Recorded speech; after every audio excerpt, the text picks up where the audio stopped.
money solves problems, but it also creates new ones. And this kind of relates to, I feel like your whole business journey, you're going to be worried about the numbers. And it feels really intense at the beginning because you kind of like need that money, you need that revenue for either your first hire or even to like pay the staff that you do have. That always follows you on your journey. You might be 5 years into your journey and you're not hitting your growth target, or you're down from last year, and people are kind of like, there's that worry. So I feel like money is always going to be a bit of an issue. And I feel like I used to worry a lot at the beginning and almost feel like when I hit this point in revenue, or when I used to put like a deadline on not being stressed about money anymore. But the idea is that we should always just be conscious of it. And because we are conscious of it and because we are thinking about it all the time, that's why we are able to kind of like reach our goals in revenue. I think money is actually a made-up thing as well. So I spent my whole life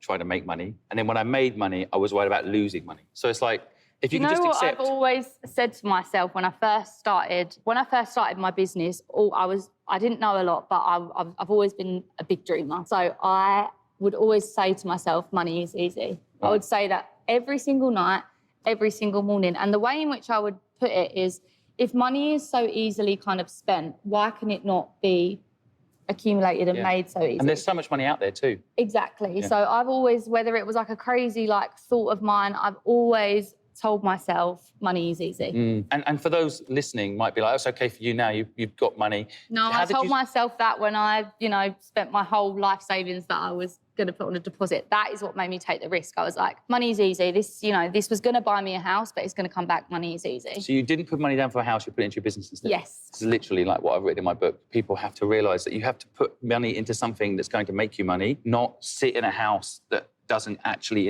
if you sell it, you're going to make money easily. The way I saw it was, if I was going to buy a house at 23 years old, I wasn't going to start my business, because all of a sudden I had a responsibility. And I think responsibilities can stop you from starting things, which is, it's true. It's true. Yeah. So, yeah, I felt like if I kind of thought to myself, I'll buy the house and then I'll start my business, I knew it wasn't going to happen for me.